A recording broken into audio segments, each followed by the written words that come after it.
My name is Jandyr Santos. I'm a Brazilian diplomat. I work for the Brazilian Ministry of Foreign Affairs.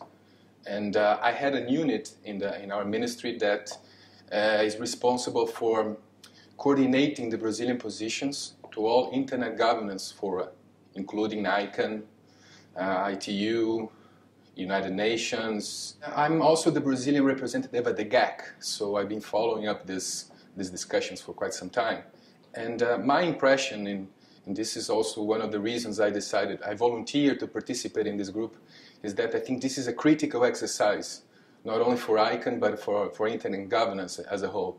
Because the issue of the end of the oversight, the US oversight and the IANA functions, I think will be a reference for future discussions, including discussions on accountability and so on and so forth. So I think it was a key exercise, and I volunteered. I'm really glad to be chosen by the GAC to take part in this exercise.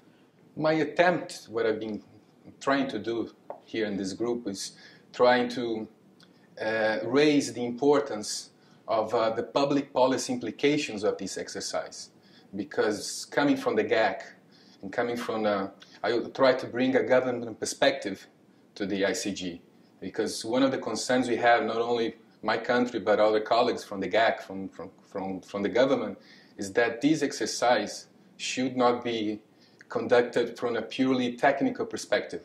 We need to somehow also have a chance to express our concerns and our views on this transition that also related to the public policy implications, as I said, of the end of the US oversight. We are still discussing the procedures, and but in my opinion, sometimes procedures are also substance, because this is when you establish the framework, right, in which you're going to to conduct business in this group.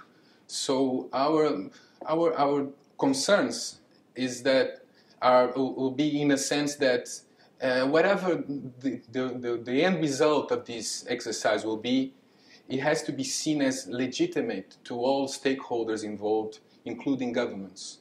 And then when I see legitimate, I see it in a sense that the governments will have a view that they were part of it, that their points and their concerns were duly addressed. So our challenge is to find this equal balance between different stakeholders, between different cultures.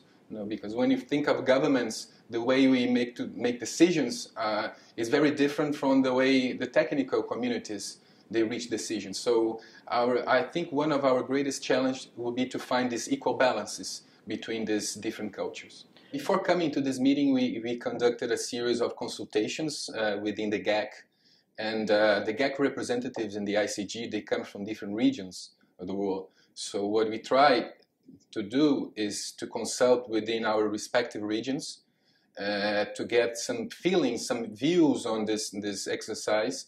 And then the five of us, the five GAC representatives in the group, we get together to try to find common points that should be raised in the ICG as the GAC as a whole. So we do not intend to bring regional positions to the ICG, but rather to act as a united group in this. Sometimes the consensus we can gather in this and within the GAC is not the best solution for a particular region. But then again, this was the effort we tried to conduct in acting as a united group in the ICG. Coming from the United Nations and having worked at the UN as a Brazilian diplomat, and I'm used to a multilateral environment. I was trained in a multilateral environment in which governments are the only stakeholders represented, at least the ones which can vote and can negotiate documents. And attending the GAC meetings and participating here in the ICG just confirmed my perception that internet is really unique. I think what you're doing here is a new regime in the making, and I think this is inevitable. The multilateral tools I've been used to have in the UN are just not enough for here in this exercise to come up to solutions. So, in my particular opinion, what you're doing here should be really considered in approaching other issues as well. And that's what makes it so fascinating, in my opinion.